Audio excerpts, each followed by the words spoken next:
Welcome to Detoxing the Discourse. I'm Beverly, and I acknowledge that I am speaking from the unceded living territory of the Snuneymuxw First Nation. I'm grateful to be here as a guest on this land, with respect for their enduring connection, history, and culture. Today, I commit to honoring their sovereignty, embracing justice, and walking toward healing and belonging. Content warning. This episode shares the deeply personal story of a beloved friend, peer, and community member who died alone in a hallway less than 24 hours after entering supportive housing. It contains honest reflections on colonial violence, overdose death, isolation, and systemic abandonment. I offer this story with love, rage, and reverence, but I know it may land heavily on hearts carrying their own grief. If you've lost someone, if you've survived systems that tried to erase you, or if you're still navigating that pain, please listen with care. Take breaks, pause if needed, come back when you're ready. Your wellness matters more than anything. You are not alone. Today's episode is called The Unforgiving Embrace of Isolation,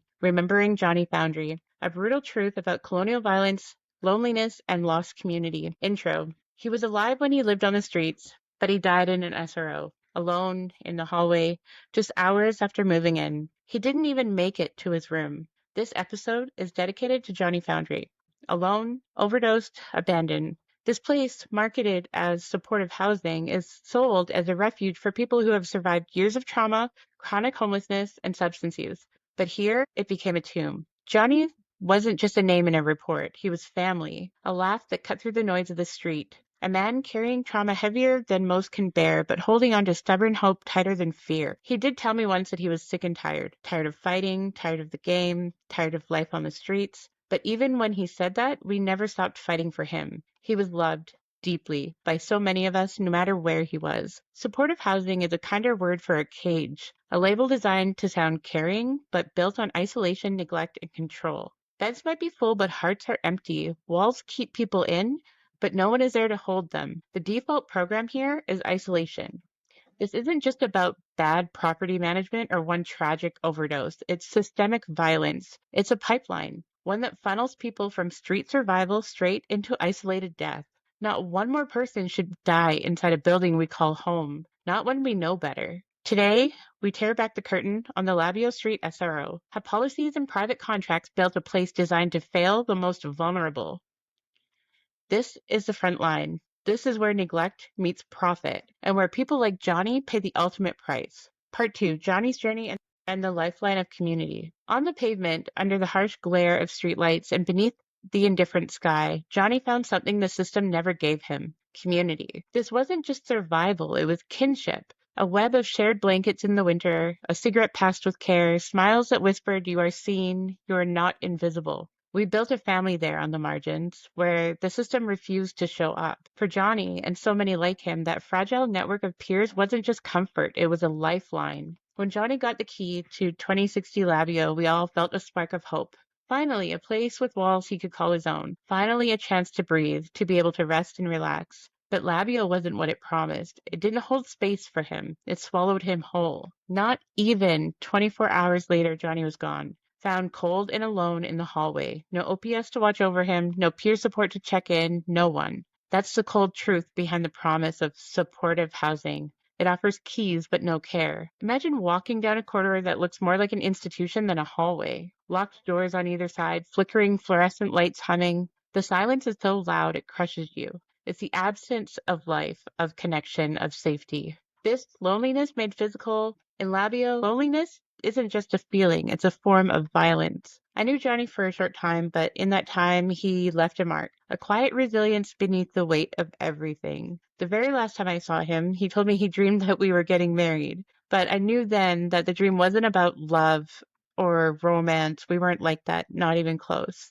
It was a dream of belonging, of safety, about finding a place to call home in a world that kept pushing him out of the margins. Part 3. Inside Labio, the walls are soaked with black mold, spreading unseen like poison. Residents cough until their lungs bleed, gasping for air heavy with mildew. Imagine breathing this toxin every morning, every night, lungs filling up with sickness that management just simply ignores. The bathroom doors don't lock. Strangers wander freely down hallways where people sleep.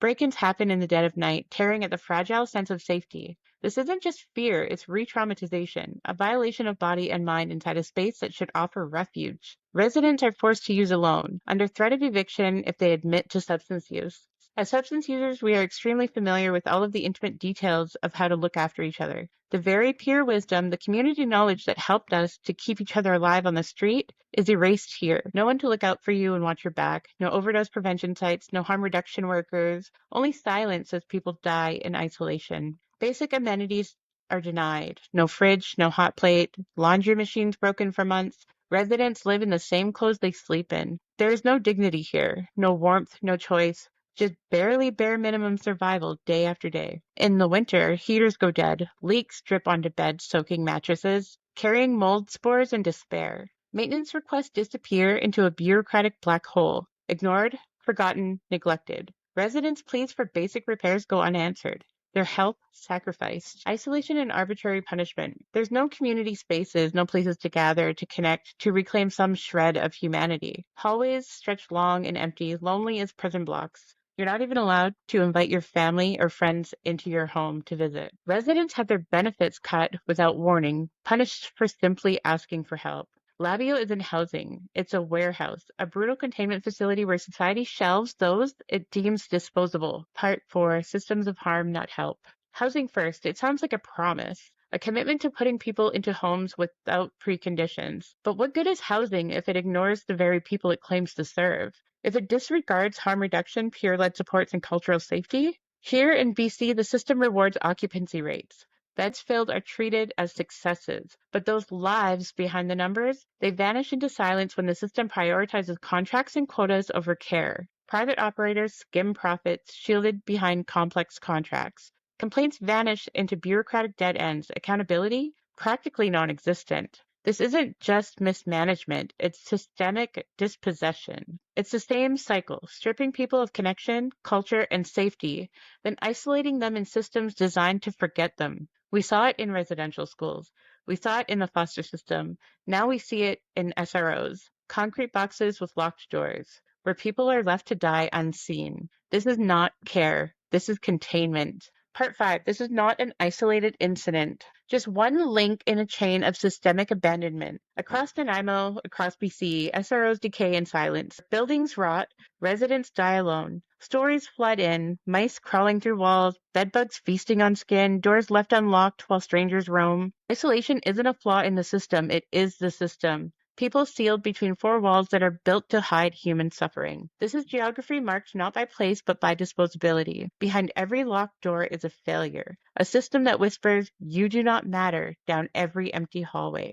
The time for token reforms is over. These are non-negotiable, life-saving demands from those directly impacted. OPS in every SRO, peer-led. No one should die alone. Every supportive housing site must include peer-led prevention because peers save lives where systems don't. Immediate mold removal and transparent inspections. Black mold is a health hazard, not a maintenance issue. Inspections must be public and accountable to residents, not hidden behind bureaucracy. Access to basic amenities. Fridges, hot plates, clean laundry. These are human rights, not privileges. No one should go without the basics of safe living. Mandatory cultural safety and trauma training. All staff must be trained in Indigenous cultural safety and trauma-informed care. Harm reduction must address colonial harm, not ignore it. Sustained funding for peer and cultural support. Peer-led harm reduction and Indigenous cultural programs must be permanently funded. Lived experience is not optional, it's expertise. Independent oversight with resident power. Management must answer to an oversight body that includes residents. Real accountability means no more decisions made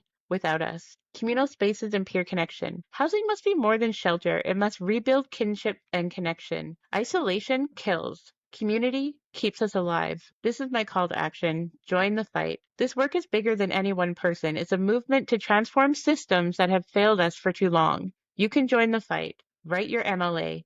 Email BC Housing and Island Health. Demand justice for Johnny Foundry and for every person erased by neglect. Share these stories, break the silence, make space for radical change. Together, we are more than survivors. We are architects of justice. Johnny Foundry died alone in the hallway of Labieaux, but he was loved fiercely by peers, by community, by everyone. We are not invisible. We are not disposable. We deserve housing that heals because housing must save lives, not end them. If you or someone you know is navigating substance use harm or trauma, remember you are not alone. If you are in Nanaimo, join your local peer support network. Reach out to the Nanaimo Area Network of Drug Users, aka NANDU, where lived experience leads the way in compassionate care and advocacy every Tuesday downtown at the library. Upstairs on the second floor, in the big room to the right, 2:30 to 4:30 p.m. every Tuesday. This has been Detoxing the Discourse.